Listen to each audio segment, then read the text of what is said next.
Now, the burden of living with a never-ending noise, a condition known as tinnitus, also pronounced tinnitus, and what science is trying to do to make it easier to live with. We have a report from the NewsHour science correspondent Miles O'Brien. A warning for viewers with tinnitus: there are a couple of moments in this story where listening to it may cause or worsen ringing in your ears. We're going to Bowers IT. They're a green bus transportation company. Like any Marine sergeant worth his stripes, Jerome Vahai is always looking out for his brothers in arms. Then I've been bringing veterans to them with their resumes and setting them up on interviews. These days, he is on patrol near his home in San Francisco. His objective: jobs for unemployed veterans. Treated it just like it was a mission, just like it was something that I was targeting, and I attacked. But Jerome has found one hill he cannot conquer: the incessant ringing in his ears. It's called tinnitus or tinnitus. For him, it began with a scene like this in Iraq.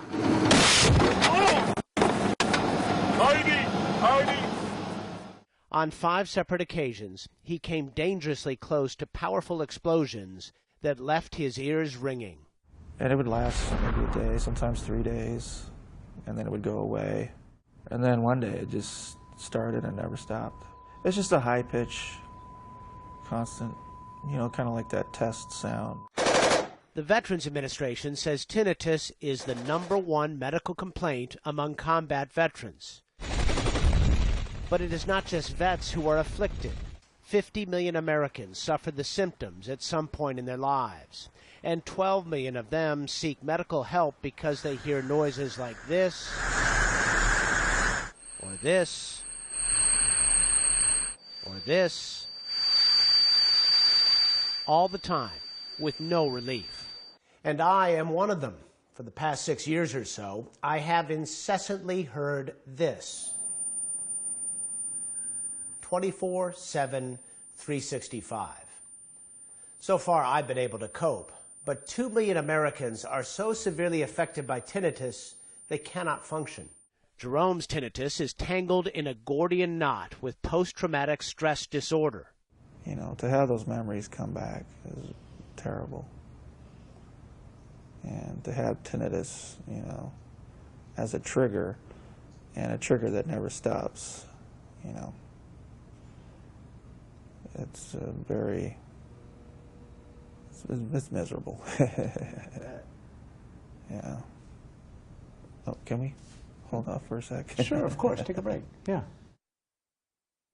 Ringing in the ears used to bother me a lot. Scientists say there is no cure for tinnitus, despite what you might have heard. In fact, there is much more to tinnitus than what meets the ear. It starts with the ears, but it really is something that happens in the brain. This is a DTI scan. Josef Rauschecker is a professor of neuroscience at Georgetown University. Okay, so there's your ear. He says nearly every tinnitus sufferer does have some degree of hearing loss. After a lifetime of flying in noisy, small airplanes, I no longer hear high frequencies. It means the raw data that is sent to my brain's hearing center, the auditory cortex, contains less information than before. It has gaps. The brain doesn't like gaps or holes in its perception, so it tries to fill in that hole that comes from the loss of receptors in the inner ear. Rauschecker says the auditory cortex apparently fills the gaps by firing neurons that generate noise in the missing frequency range. The brain's executive center, the prefrontal cortex, is supposed to step in and turn down the volume. And that's very handy, of course, in everyday situations.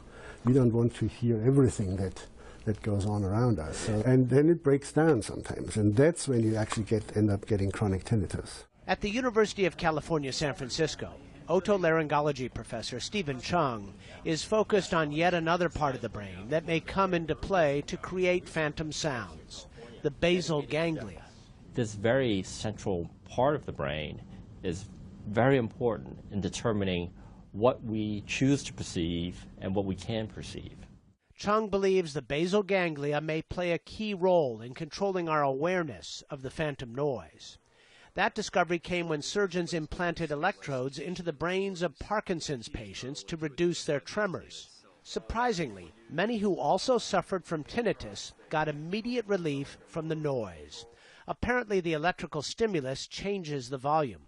And much to our surprise and delight, in fact, we can both make tinnitus louder and softer, which means that you now have some method to modulate an internal sound, and for this matter, an auditory phantom.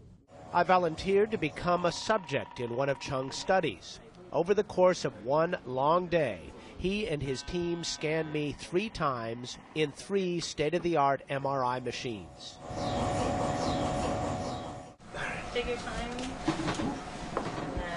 Take your time. A lot of scanning in one day. I'm scanned out. In theory, you can look at a scan and say, there's the tinnitus? I mean, are we at that point? We may not be able to hear your tinnitus, but I should be able to see it on functional MRI. Well, that's very exciting right there, isn't it? Yes, indeed. It would be an objective measure for tinnitus, and that's what we're working toward. In the meantime, some tinnitus sufferers are trying to train their brains to deal with the phantom noise in a different manner.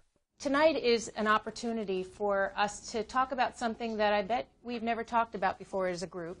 I joined Jerome Vahai and some other veterans at a mindfulness-based tinnitus stress reduction session in San Francisco. But I noticed that it does progress and get worse. It makes it hard at times when I'm in a quiet place.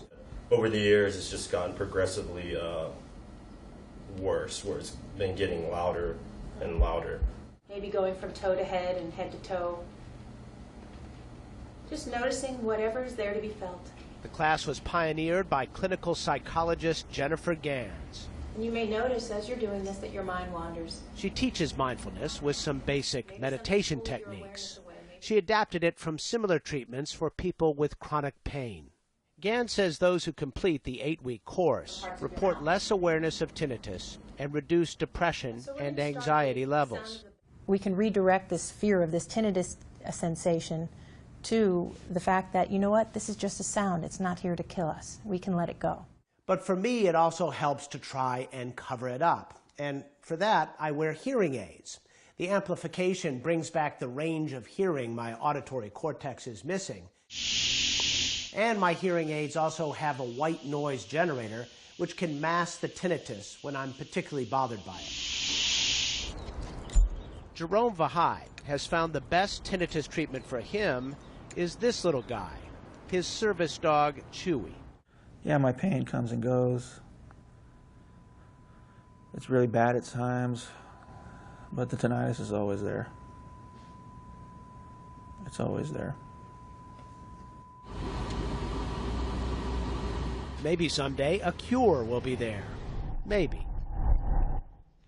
Online, learn more about what neuroscience has revealed about the condition and listen for yourself. We have more examples of what tinnitus sounds like.